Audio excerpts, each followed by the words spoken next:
جب پورا فرانس خون کی ہولی کھیل رہا تھا اور پرانا نظام مٹی میں مل چکا تھا، تب دھوئیں اور بارود کے درمیان سے ایک ایسا شخص نکلا جس نے محض 10 سال میں ایک تباہ حال ملک کو دنیا کی سب سے بڑی سلطنت بنا دیا۔ نپولین کی شخصیت کو سمجھنے کے لیے اس کے بچپن کو دیکھنا ضروری ہے۔ نپولین 15 اگست 1769 کو کورسیکا کے آئس لینڈ پر پیدا ہوا۔ اس وقت فرانس نے کورسیکا پر قبضہ کیا ہی تھا۔ وہ ایک ایسی فیملی سے تھا جو نواب تو تھی لیکن امیر نہیں تھی۔ 9 سال کی عمر میں وہ فرانس کی ملٹری اکیڈمی گیا۔ اسے فرینچ ٹھیک سے نہیں آتی تھی، اس کا لہجہ ایکسنٹ عجیب تھا اور وہ امیر لڑکوں کے درمیان اکیلا تھا۔ یہی وہ وقت تھا جب اس نے لوگوں سے ملنے کی بجائے کتابوں سے دوستی کی۔ نیپولین کو میتھمیٹکس میں مہارت تھی جو بعد میں اس کے لیے توپیں چلانے میں کام آئی۔ وہ الیگزینڈر دی گریٹ اور جولیس سیزر کی تاریخ پڑھتا اور خود کو ان کے راستے پر دیکھنے کا خواب دیکھتا۔ اگر 1789 کا انقلاب فرانس نہ ہوتا تو نیپولین شاید ایک عام آفیسر بن کر ہی مر جاتا۔ فرانس میں بادشاہت ختم ہو رہی تھی اور ہر طرف افراتفری تھی۔ پرانے نواب اور بڑے جنرلز یا تو مارے گئے یا ملک چھوڑ کر بھاگ گئے۔ اس نے نیپولین جیسے کامنرز کے لیے ترقی کے راستے کھول دیے۔ نیپولین نے اس وقت کے انقلابی گروپ کا ساتھ دیا جس نے اسے سیاست اور پاورز کی سمجھ دی۔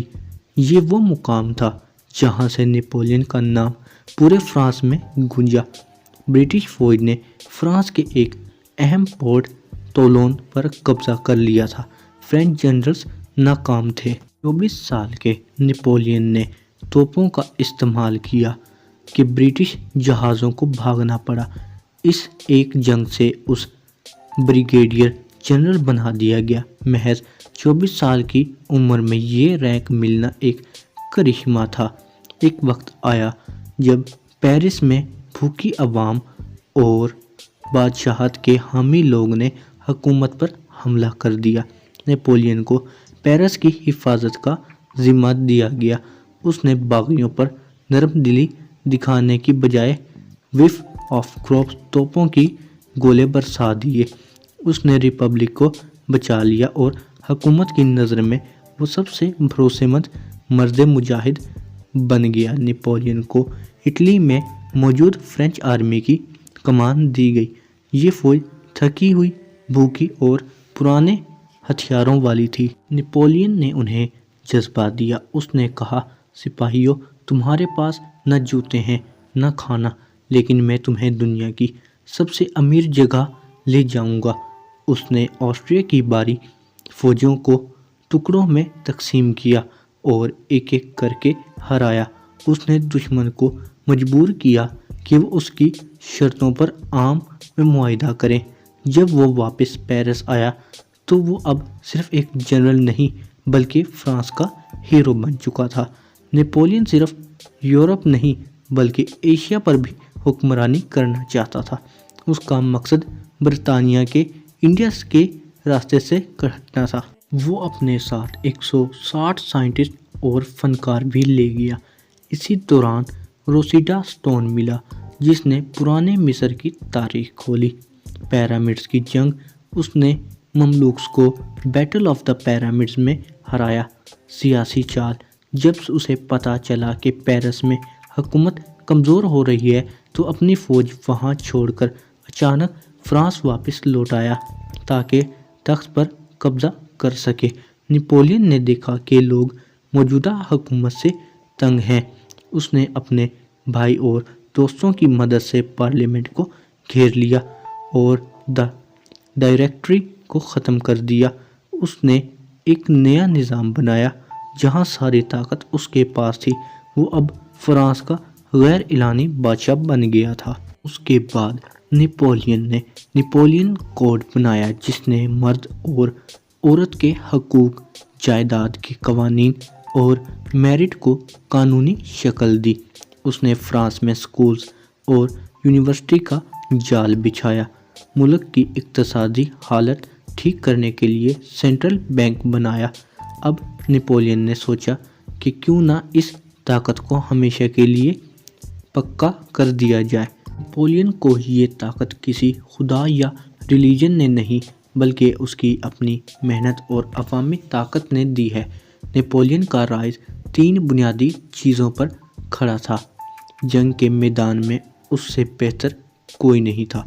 وہ جانتا تھا کہ لوگوں کے دل کیسے جیتنے ہیں۔